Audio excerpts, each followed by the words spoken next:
merveilleux. Il est bon de jouer ce Dieu-là. Il est merveilleux. Il est éternel. Amen. Amen.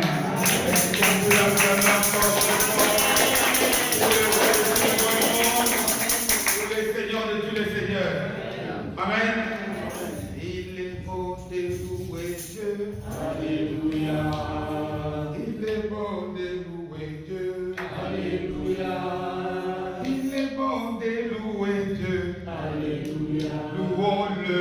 Alléluia. Louons-le. Alléluia. Il est bon de louer Dieu. Alléluia. Alléluia. Alléluia. Amen, amen. Amen. Amen, amen. Amen. Que mon Dieu nous bénisse.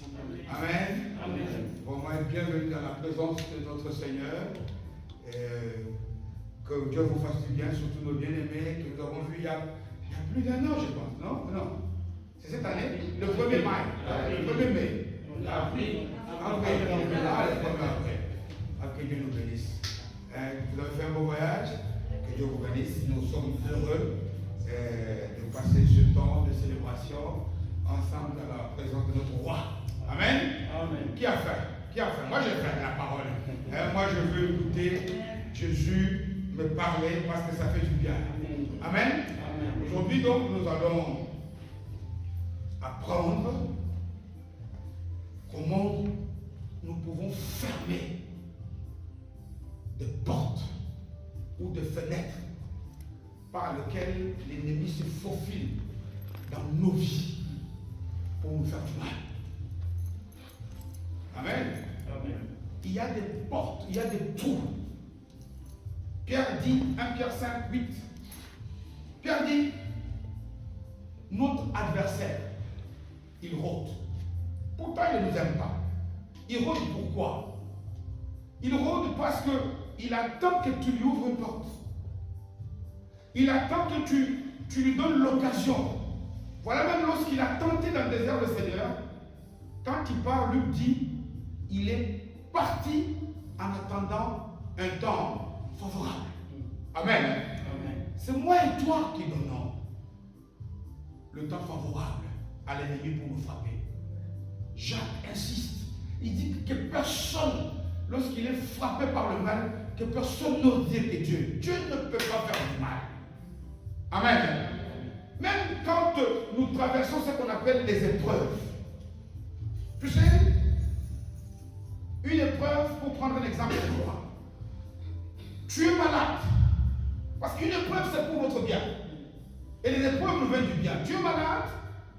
Tu as quelque chose qui te dérange dans le corps. Tu vas à l'hôpital, qu'est-ce que les chirurgiens font? Il ouvre le ventre. Quand il ouvre, c'est une plaie. Cette plaie fait du mal. Mais cette plaie, c'est pour ton bien. Parce que tu vas avoir mal pendant un temps, mais tu vas avoir bien tout le temps. Amen. Tandis que le diable, lui, quand il vient, quand il frappe, Jean 10, 10 dit, d'abord c'est pour voler, dérober, pour égorger et pour le tuer. C'est lui la source de tout mal. C'est lui le véritable frappeur. Et cet être maléfique, méchant, nous frappe lorsque moi et toi, nous lui ouvrons des portes. Lorsque moi et toi, nous nous laissons la possibilité, nous nous mettons hors jeu. Parce que lorsque tu es en Christ, ce n'est pas le thème. Lorsque tu es caché, lorsque tu es protégé par la parole, l'ennemi ne peut pas t'atteindre. Mais il arrive que parfois on se mette à l'écart. Parfois qu'on prenne des distances. Voilà pourquoi il est écrit, approchez-vous de moi. Parce qu'il y a des moments où nous prenons des distances par rapport à la parole. Et moi, je me rapprocherai de vous. Amen. Et nous voulons donc fermer ces portes qu'on appelle dans un français simple nos faiblesses. Chacun d'entre nous ici a des faiblesses. Chacun d'entre nous ici a des moments où il est fragile. Pour certains, quand il n'a pas l'argent, il est prêt à tout faire. C'est une faiblesse. Pour d'autres, quand il n'a pas mangé, on ne peut pas le toucher. C'est une faiblesse. Et chacun d'entre nous ici, l'occasion favorable, c'est lorsque nous traversons cette période de faiblesse. Parce que c'est par là que l'ennemi nous pique. Chacun a son cas. La personne ici parmi nous ne peut dire qu'il n'a pas de faiblesse. Tous, à commencer par nous-mêmes. Tout le monde a ses points faibles. Parce que nous avons la chair qui est faible. Nous vivons encore dans cette chair qui est vulnérable, qui peut te tenter par des désirs contraires aux désirs de l'esprit. Il arrive des moments qu'on a envie. Il arrive des moments qu'on se croit que c'est bien de mentir, même si par après on le regrette. Amen. Ce sont des moments de faiblesse. Celui-là, lorsqu'on vient pour lui couper le courant, là il est prêt à mentir. Il va dire, il va commencer à invoquer des paroles sorties de leur contexte. Oh, Abraham avait menti. La Bible, tout ce qui est dans la Bible, c'est la parole de Dieu, oui. Mais tout ce qu'il y a de plus, ce n'est pas à faire. Dans la Bible, il y a des choses que nous devons faire et des choses que nous ne devons pas faire. Amen. Il y a des choses que... Est-ce que le roi David a commis l'adultère avec la femme de Uri? C'est dans la Bible. Est-ce que c'est à faire? Non. Dieu doit nous montrer aussi ce que nous ne devons pas faire. Amen. Quand on dit c'est la parole, c'est-à-dire que c'est la volonté de Dieu qui nous manifeste ce que nous et toi nous devons faire et qui nous manifeste aussi ce que nous devons éviter à faire. Et donc, ces faiblesses-là, ces écarts-là, l'Esprit de Dieu m'a placé 5. Il n'y en a pas 5.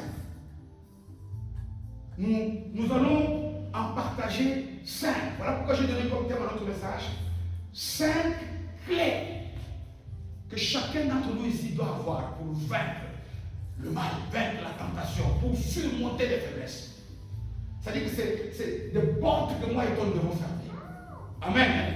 Des faiblesses par lesquelles cet être maléfique se place pour nous faire du mal. Amen. Mais avant toute chose, je nous invite, par la grâce de Dieu, si on n'a pas de Bible, il y en a là-bas en français et en allemand, et nous allons lire dans le premier livre de Samuel, et nous lisons à partir du 7e verset. 1 Samuel, à partir du verset... Pardon? 17e. Un chapitre. Le chapitre que nous avons lu le mercredi pour l'intercession. On va lire un autre extrait, un autre passage dans le même chapitre. 1 Samuel, 17e chapitre. Et j'ai lu la parole de Dieu à partir du verset 17e aussi. C'est ça? J'ai la parole de Dieu de Jésus. Isaïe. Isaïe, c'est le père de David, le roi David. On l'appelle dans d'autres versions Jessé, ou Jess, ou je ne sais pas quoi. Isaïe dit à David, son fils, prends pour tes frères cet épha de grains rôtis et ces 10 pains, et cours au camp vers tes frères. 18e verset. Porte aussi ces 10 fromages au chef de leur milieu. Tu verras, si tes frères se portent bien, et tu m'en donneras des nouvelles sûres. Ils sont avec Saül et tous les hommes d'Israël dans la vallée de Carmel, faisant la guerre aux Philistins. David se leva de bon matin, il laissa les brebis à un gardien, prit sa charge et partit comme Isaïe lui avait ordonné. Lorsqu'il arriva au camp, l'armée était en marche pour se ranger en bataille et pousser des cris de guerre. Israël et les Philistins se formèrent en bataille, armée contre armée. David remit les objets qu'il portait entre les mains du gardien des bagages et courut vers les rangs de l'armée. Aussitôt arrivé, il demanda à ses frères comment il se portait, ce que son père lui avait dit de faire. Tandis qu'il parlait avec eux, voici les Philistins de Gath, nommés Goliath, s'avança entre les deux armées, hors des rangs des Philistins. Ils tinrent le même discours que précédemment, et David les entendit. À la vue de cet homme, tous ceux d'Israël s'enfuirent devant lui et furent saisis d'une grande crainte. Chacun disait, avez-vous vu avancer cet homme? C'est pour jeter à Israël un défi qu'il s'est avancé. Si quelqu'un le tue, le roi le comblera de richesses. Il lui donnera sa fille et il affranchira la maison de son père en Israël. Verset 7. David dit aux hommes qui se trouvaient près de lui, que fera-t-on à celui qui tuera ces Philistins et qui ôtera l'opprobre du dessus d'Israël? Qui est donc ce Philistin, cet incirconcis, pour insulter l'armée du Dieu vivant? Le peuple, répétant la même chose, lui dit, c'est ainsi que l'on fera à celui qui les tuera. Eliab, ça c'est l'aîné de la famille d'Isaïe, le grand frère aîné de David. Son frère aîné, qu'il avait entendu parler à ces hommes, fut enflammé de colère comme David. Et il dit, excusez-moi,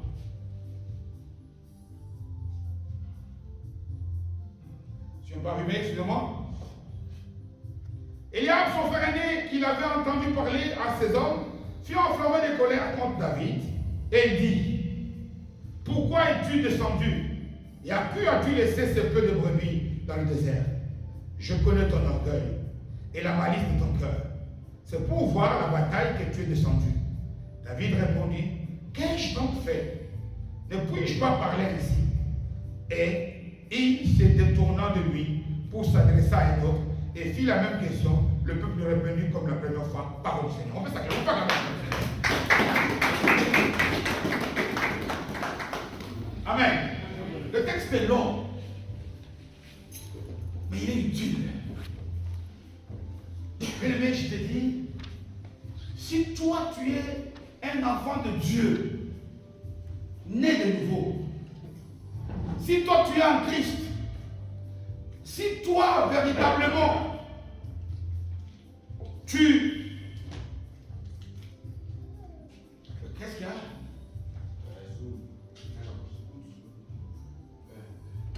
Si toi véritablement tu es caché en Christ, je te dis une chose, bien-aimé. Tant que tu n'as pas ouvert une porte ou une fenêtre, le diable ne peut pas t'atteindre. Le plan du diable, c'est de nous faire du mal. Mais c'est nous qui lui tendons la main. C'est nous qui lui disons, mais non, je suis prêt. Fais-moi du bien, fais-moi du mal. La semaine passée, nous avons parlé de cela. Nous avons parlé, quand on a lu la parabole du blé et des livrets, qui nous dit dans Matthieu 13, quoi, qu'il y avait un homme qui avait un bon projet. Et Jésus, si nous lisons plus loin, à partir du verset 34e, il explique cette parabole à ses disciples. Il leur dit quoi? Cet homme-là, qui a un bon projet, qui veut faire un champ de blé, le blé qui est le symbole de la nourriture, pour être en bonne santé, pour avoir la belle vie. Cet homme-là, c'est le Fils de l'homme, c'est Jésus. C'est Dieu lui-même, parce que Jésus est Dieu. Amen. Il a un bon projet. Et ça confirme la prophétie de Jérémie qui nous dit dans sa prophétie 29:11 que Dieu a un projet pour nous, il nous veut dans la paix et non dans le malheur. Dieu veut que nous puissions avoir une espérance et un avenir glorieux. Amen. Mais maintenant, ce projet-là de Dieu, le projet de Dieu sur cette terre, les architectes, c'est moi et toi. Amen. Ceux-là qui sont là pour prouver au monde la bonne volonté de Dieu, ce sont les enfants de Dieu. Ce sont les chrétiens. Amen. C'est nous qui sommes les architectes de ce plan. C'est nous qui mettons en place. C'est nous qui devons faire pour comment dirais-je, être la lumière du monde, être le sel de la terre, être les ambassadeurs du Christ sur terre. C'est par nos œuvres que le monde peut dire leur Dieu est bon. Amen. Nous l'avons vu il y a 2 semaines lors de la veillée. Le comportement de Daniel et ses amis. Les gens disent, nous voulons le Dieu de qui? De Daniel. Amen. Et il y en a beaucoup d'exemples comme ça. Mais ce bon projet-là, Dieu nous a dit aussi qu'attention, il y a un ennemi. Un ennemi, je ne vous ai pas caché sur terre sa présence. Un ennemi, voilà. Un ennemi dont le but est de faire du mal aux enfants de Dieu. Et cet ennemi est malicieux, il est mauvais, il est intelligent, mais il est très méchant. Il est malin, il est rusé. Et il ne fait pas des choses n'importe comment. La preuve, c'est qu'on nous dit que quand est-ce qu'il est venu pour mettre le mal, semer l'ivraie. L'ivraie, ce sont les enfants, les agents du diable. Amen. Et il est venu la nuit. Et la nuit, on peut donner à cela deux significations. Une première signification par rapport à nous. Il vient la nuit qui suppose que les gens dorment. Les gens n'ont pas le contrôle d'eux-mêmes. Les gens sont fragiles. La nuit, c'est lorsque tu traverses le moment de faiblesse. Amen. La nuit, c'est lorsque tu te tiens, tu t'écartes un peu de ce que la parole de Dieu dit. Quelle que soit la raison. Mais la nuit aussi, c'est parce qu'il ne veut pas que les gens, le monde est calme. La nuit, c'est parce qu'il veut passer invisible. Parce qu'il ne faut pas qu'on le démasque. Vous savez, le diable, combien de fois on a dit, mais cette famille qui était unie, partout on voyait cet homme, on voyait sa femme. Mais on entend qu'ils sont séparés. On ne voit le passage du diable que quand ils sont séparés. On ne voit le passage du diable que lorsque le mal surgit. Voilà pourquoi, il agit la nuit, il passe invisible, il a ses agents. Pourquoi? Parce que je l'ai évoqué, je pense, le dimanche passé, pour nous dire que sur cette terre, les esprits doivent avoir un corps pour agir. Que ce soit l'esprit de Dieu, mais que ce soit l'esprit du mal. L'esprit de Dieu, nous le voyons. Dieu veut faire du bien à son peuple en Égypte. Dieu descend, Exode 13.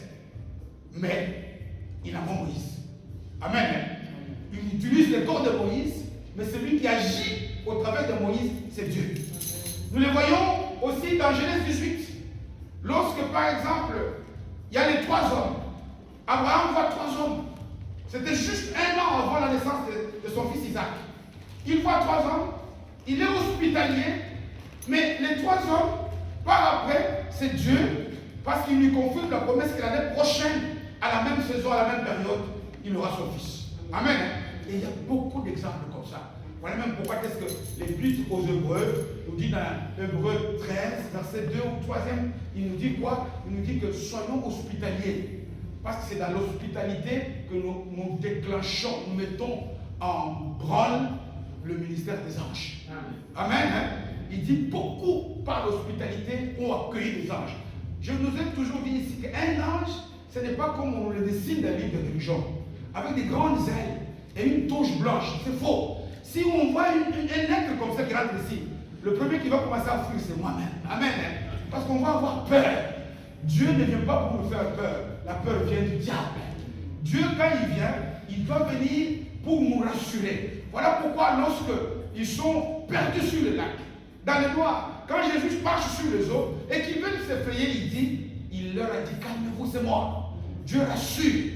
Dieu ne peut pas utiliser une forme pour nous faire peur. Celui qui veut nous faire peur, c'est Goliath. Amen. Ça, c'est le représentant du diable. Le diable passe aussi par des êtres maléfiques. Et dans le texte que nous venons de voir, de lire ici, le représentant du diable, parce qu'il vient la nuit, parce qu'il ne veut pas qu'on le démasque, livré, c'est Eliab. Amen.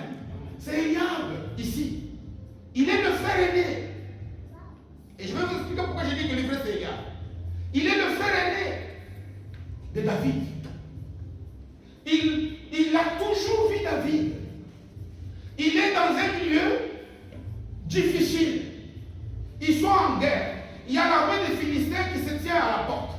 Les Philistins ont mis à la première place le Goliath.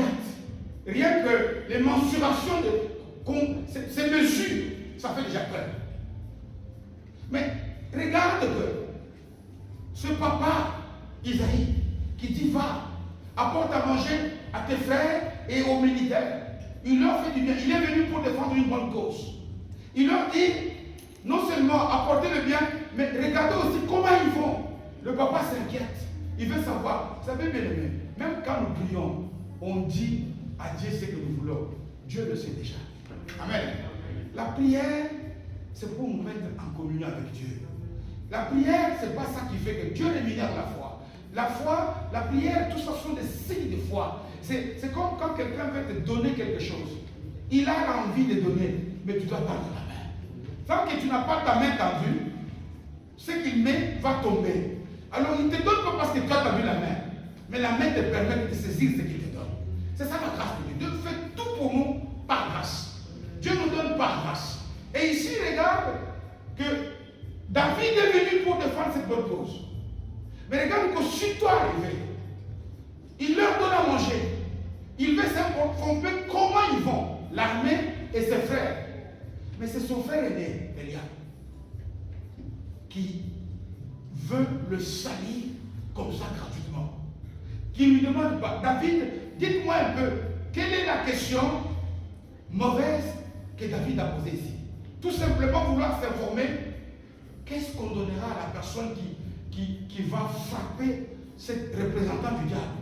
Est-ce mauvais? Non. Ici, l'intention d'Eliab est de salir son frère. Parce qu'étant donné, vous imaginez, un frère aîné, ce qu'il dit de son frère cadet, tout le monde croit. Amen. Mais même quand il débite des mensonges, tout le monde croit. Mais regarde, pourquoi es-tu venu ici? Tu es orgueilleux. Mais où est l'orgueil? Où est l'orgueil? Qu'est-ce que David a fait de si mal pour qu'on puisse le salir de la sorte? Ici, bien aimé, je nous dis qu'il est question de l'œuvre du diable. Il est question ici de livrer. Livrer lorsqu'elle est venue. Tu ne peux pas le savoir. Amen. Amen. Mais on ne voit livrer que lorsqu'elle commence à faire des dégâts. Lorsque les fruits sortent. C'est lorsque Eliab, qui était tout le temps avec son frère cadet à la maison, il ne pouvait pas lui demander à la maison comment tu vas. Il ne peut pas lui demander, tu es orgueilleux, ne viens pas. Mais aussitôt le voir, il déclenche une bagarre. Qu'est-ce qui a pu animer Eliab à salir ainsi les témoignages de son frère? Pourquoi est-ce que dans ce passage, l'Esprit me pousse à donner à Eliab le rôle de livrer? C'est lui qui est venu pour gâcher le champ de blé. Que celui qui est pour rendre la vie difficile à l'homme qui avait un bon projet. Qu'est-ce qu'il y a? Pourquoi j'ai dit cela? Nous voyons 5 choses qui sont les fruits du diable dans le chef d'Eliab. La première, ce qui fait Eliab, c'est la jalousie. Amen. Et la jalousie, quand est-ce qu'elle est entrée dans le monde? Par qui? C'est par Caïn, n'est-ce pas? Parce qu'il a jalousé son frère. C'est exactement ce que nous faisons ici. La jalousie, nous le voyons aussi par rapport aux frères de Joseph. Hein? Genèse 37. Et il y a beaucoup d'exemples comme ça. Lorsque une personne est jalouse, elle devient un poison, d'abord pour les autres et un poison pour elle-même. Amen. Regarde par exemple la conséquence de ce qui est arrivé à Caïn. Il a été perdu. Il a connu tout simplement parce que l'offrande d'Abel a été acceptée par Dieu. Ça a créé en lui la jalousie. Les gens jaloux sont des gens par lesquels le diable passe facilement. Les gens qui portent à eux cette graisse, c'est pas la jalousie. La jalousie, il y en a deux sortes. Hein. Il y a une jalousie positive. Celle de pouvoir posséder quelque chose qu'on aime ou quelqu'un qu'on aime. Hein? La jalousie, un homme qui est jaloux de sa femme, ça c'est positif. Même Dieu est jaloux parce qu'il nous aime. Hein? Il y a la jalousie au sens de vouloir ne pas perdre ce qu'on aime. Mais il y a la jalousie mauvaise, amère, celle délivrée ici, qui consiste à quoi? À ne pas aimer que l'autre possède ce qu'il a. injuste. Trouver que lui ne mérite pas d'avoir la chose. Et cette jalousie-là va te pousser à la haine et va te pousser à faire du mal. Une personne que tu jalouses, que tu trouves qu'elle ne mérite pas la chose, automatiquement va te conduire à faire du mal. C'est cette jalousie qui anime cet homme. Pourquoi? Parce que souvenez-vous que le jour où Samuel a été envoyé par Dieu pour aller oindre, le premier sur qui il est tombé, c'est qui? C'est Eliab. Et d'ailleurs, on dit que Samuel s'était trompé. Même 3 fois, quand il lui dit, mais pourquoi? On ne sait pas.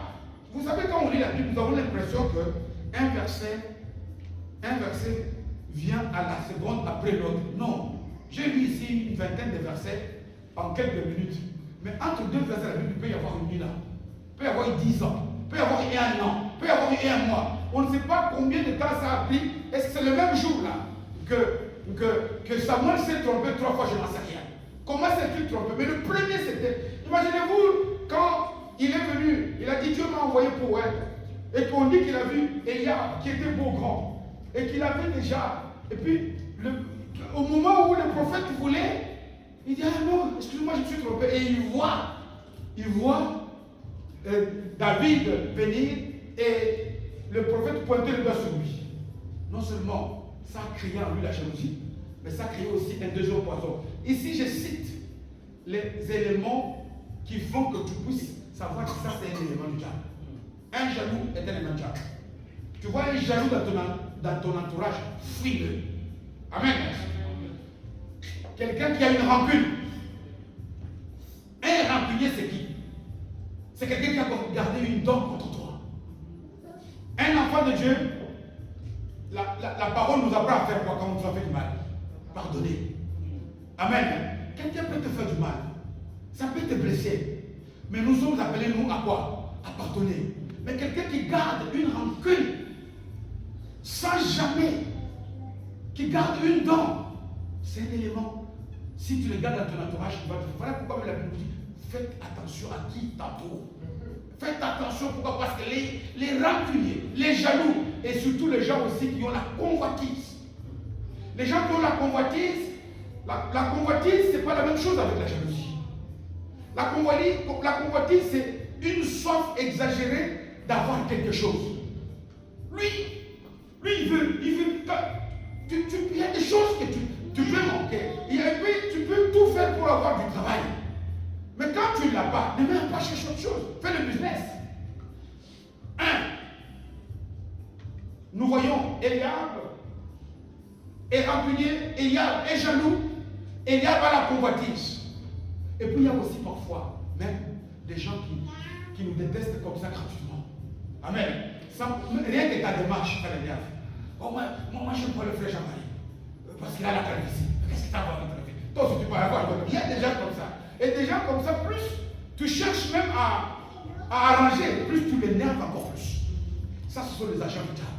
Et je dis bien que Eliab est un agent du diable. Pourquoi? Parce que toutes les mauvaises caractéristiques, c'est comme par exemple on dit quels sont les fruits de l'esprit dans un chrétien. Dans l'acte 5, 22, n'est-ce pas?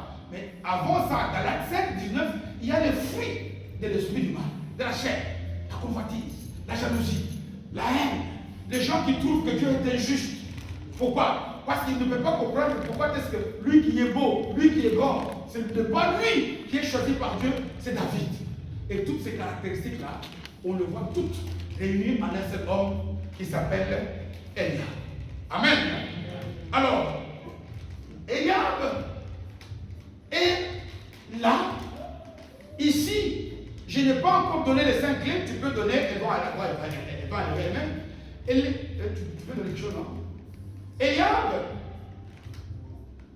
est revêtu de toutes les caractéristiques de cet homme qui peut être utilisé comme un agent du mal. Mais nous voyons aussi que, attention, il peut y avoir aussi même des ennemis cachés. Amen. Il peut y avoir des ennemis qu'on connaît. Ça peut encore passer. Je sais par exemple cet homme-là, il est mauvais, il est méchant, il ne m'aime pas. Mais quand tu as un ennemi caché, comme Eliab ici, ça c'est dangereux. Comme les Caïns. Parce que lorsque Caïn vient trouver son frère Abel, il lui dit viens, on va dans les champs. Pour Abel, c'est son frère qui l'appelle, alors qu'il est son ennemi. Attention surtout aux ennemis masqués, aux ennemis cachés. Ceux-là qui savent bien cacher leur haine envers toi. Ceux-là qui savent bien cacher leur jalousie envers toi. Ceux-là qui savent garder leur rancune, ils ne te les montrent pas. Un ennemi comme ça est trop dangereux. Amen. Amen. Mais maintenant, le problème, comme je l'ai dit, et que le temps avance, notre problème ici, c'est de savoir alors, quelles sont alors ces fenêtres-là? Quels sont alors ces trous-là que moi et toi nous devons fermer? Quelles sont alors ces clés-là que moi je dois faire? Il a beau avoir sa jalousie. Il a beau envoyer quelqu'un de nœuds devant moi, des rancuniers, des voleurs, des menteurs, de quelqu'un qui a la convoitise. Mais tant que moi, je suis sous la protection de 5 clés que je vais énumérer ici, bien aimé, sache que jamais le diable ne va t'attaquer. Amen. Beaucoup d'enfants de Dieu, nous négligeons, nous sommes soit négligents, ou on oublie que c'est lui qui nous a mis en garde, que attention, vous avez un ennemi qui est méchant, un ennemi qui rôde et qui rugit comme un lion affamé, qui est dangereux, qui est prêt à nous lancer ses canines pour vraiment nous couper en deux, nous détruire, nous éliminer. Mais tant que moi et toi nous allons utiliser ces clés-là, on ne peut pas être accessible. Amen. Et c'est ces clés-là que je voudrais donner, sans pouvoir chercher à aller dans beaucoup de détails, parce que l'heure arrivera où l'Esprit de Dieu va nous donner à pouvoir passer du temps sur chacune des clés, pour savoir quelle est cette clé-là. La toute première clé, c'est quoi? C'est nous devons vaincre en nous cet esprit d'insatisfaction permanente. Amen. On veut aller en Europe. Dès qu'on arrive en Europe, on a en Belgique, je vais à l'Allemagne. On est toujours dans une soif infinie. On veut tout avoir. Vous savez, la plupart des miracles que le Seigneur a opérés, peut l'apprendre, c'est pas distraire. La plupart des miracles que le Seigneur a opérés, nous prenons par exemple le miracle de Jean 6, la multiplication de pain et de poissons. Quelle est la question qu'il a dit? Quand les disciples sont lui disent, Maître, il est tard, renvoie ces gens pour aller manger. Il leur a dit, donnez-leur vous-même à manger. Pourquoi leur a-t-il dit ça? Parce qu'il a fait le miracle par après. Pourquoi lorsque Élisée arrive devant cette femme, 2 Rois 4, cette veuve-là, qui a été fils d'un prophète, dont le mari a été prophète, mais qui est mort, et qui a laissé toute sa famille dans la misère totale. Et cette dame, cette veuve-là, dit au prophète Élisée, mon mari qui fut prophète, qui fut serviteur de Dieu, est décédé. Il nous a laissé tellement beaucoup de dettes, à tel point qu'on veut faire de mes enfants. Pas un seul, de 2. C'est que les dettes étaient jusqu'au bout. Mais pourquoi quelle a été la question d'Élisée à la femme? Qu'est-ce que tu as? Savez-vous pourquoi est-ce que cette question a été posée à cette veuve? Savez-vous pourquoi est-ce que le Seigneur a posé la question? Qu'est-ce que tu as? Parce que la plupart d'entre nous ici, très souvent dans la vie, quand nous nous adressons à Dieu, on ne regarde jamais d'abord à ce que nous avons. On pense d'abord. C'est comme si ce qui manque, c'est ça qui va combler nos vies. Voilà pourquoi dans la Bible, il nous est recommandé de rendre grâce à Dieu pour toutes choses. Nous devons d'abord, quand tu vas auprès de Dieu, quand tu demandes à Dieu, tu lui fais une demande, Dieu connaît. parce que c'est une mission. Présente à Dieu ce qu'il a déjà fait pour toi. Dieu va te donner ce que tu manques. Pourquoi? Parce que regarde cette dame. Moi, j'interprète que quand elle répond au prophète, elle lui dit, je n'ai rien chez moi.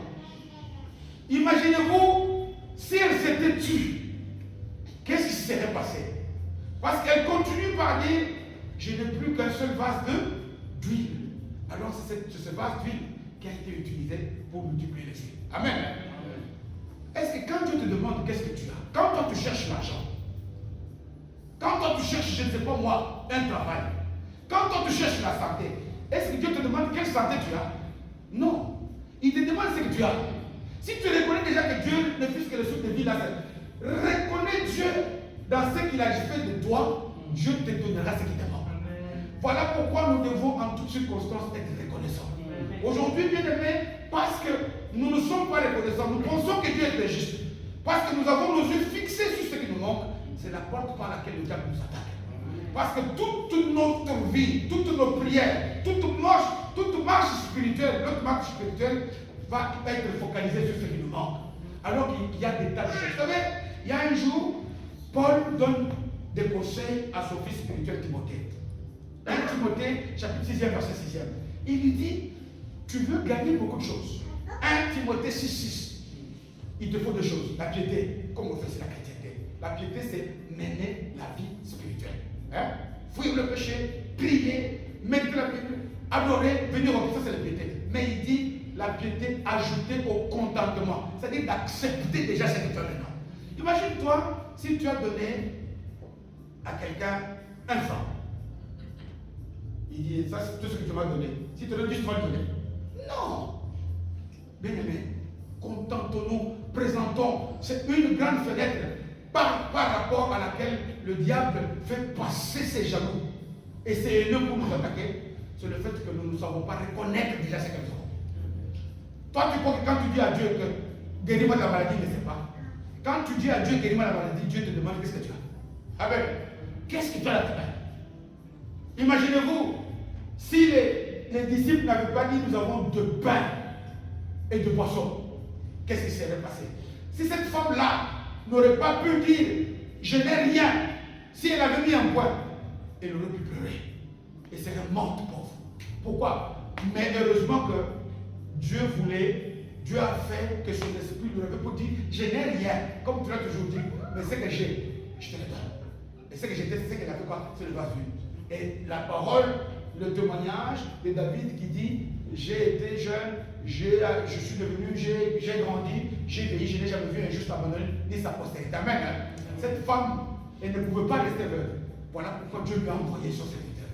Quand elle a envoyé son serviteur, elle devait d'abord rendre grâce à Dieu pour ce qu'elle est. N'ayons pas, bien aimés, comme nous sommes ici, beaucoup de choses nous manquent. Amen. Dieu le sait. Rendons-lui. Soyons d'abord contents par rapport à ce qu'il a fait. Dieu nous donnera ce qui nous manque. Amen. Deuxième chose. Première chose, le contentement.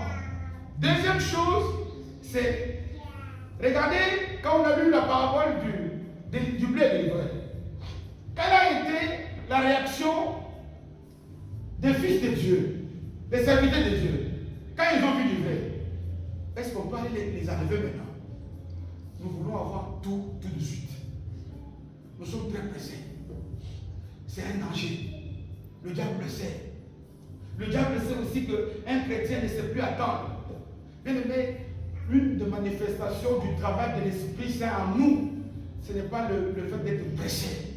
Nous confondons souvent la vitesse et la précipitation. Dieu est rapide, mais Dieu ne se précipite pas. Dieu nous donne des choses toujours à la bonne saison. Dieu ne donne pas en avance, Dieu ne donne pas en retard, Dieu donne, pas celui qui donne la saison. Il est le maître des temps et des circonstances.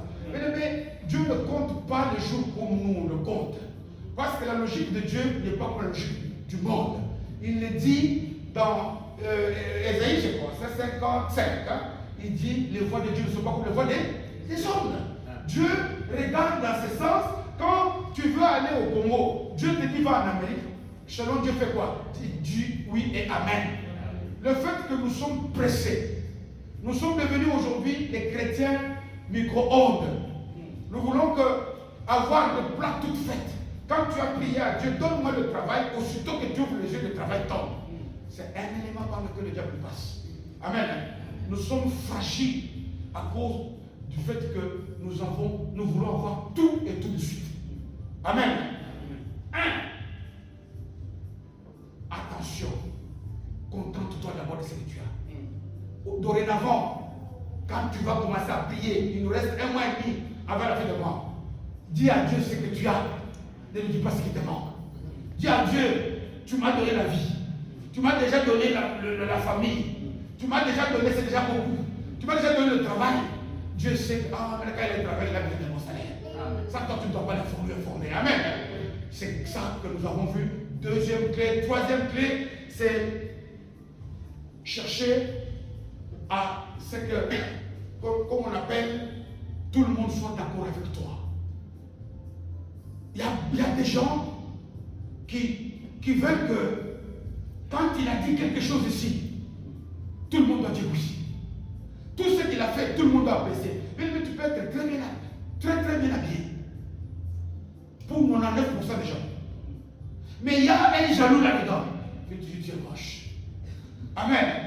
Et il y a des gens, non, comment tout le monde a dit que moi je suis bien habillé. Comment il peut dire cette envie-là de chercher à avoir une amitié, même Jésus n'a pas eu. Même le Christ n'a pas su convaincre tout le monde. Toi, tu ne peux pas l'avoir. Nous voulons que tout le monde puisse être d'accord avec nous. Tout le monde puisse voir des choses comme nous. Non, dans la vie ici, nous allons avoir des contradicteurs. Et ici, les contradicteurs sont des agents que le diable place désivrés, qu'il place sur notre marche, sur notre route, pour nous aider à ce que nous puissions succomber. Amen. Les gens peuvent être jaloux. Ils peuvent garder rancune. Ils peuvent être méchants.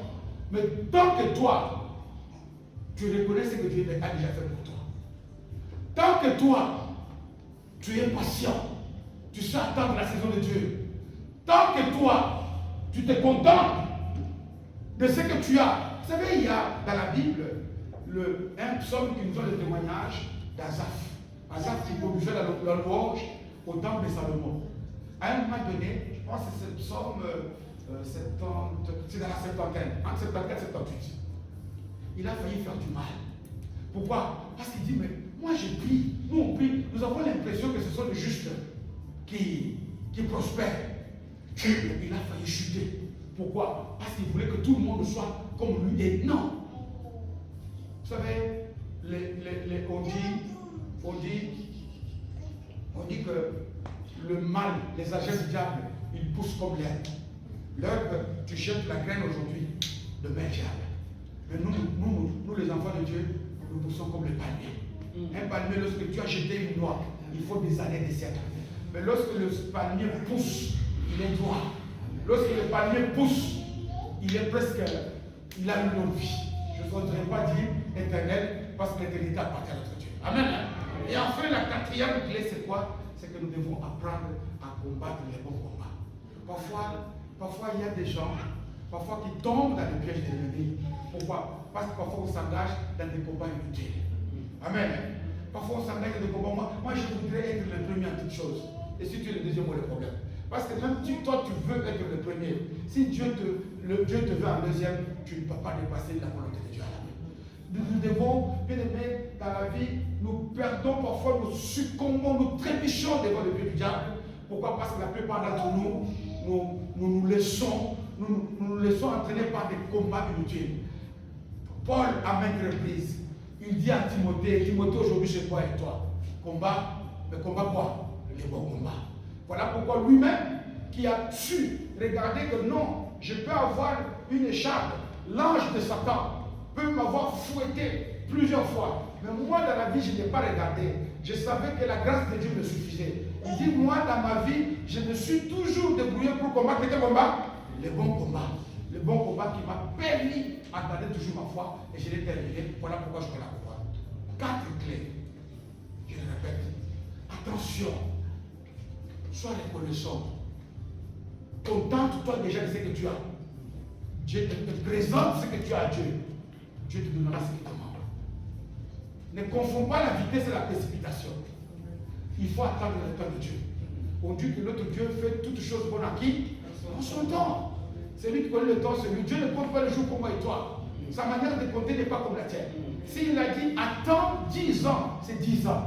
Et vous remarquerez que lorsque Dieu donne, ce qu'il donne, si c'est son temps, c'est toujours exceptionnel. Parce que ce qu'il donne, c'est des Samuel. Ce qu'il donne, c'est des Isaac. Ce qu'il donne, c'est des choses qui restent pas. Dieu, quand on s'attend, il ne fait pas de choses à moitié. Amen.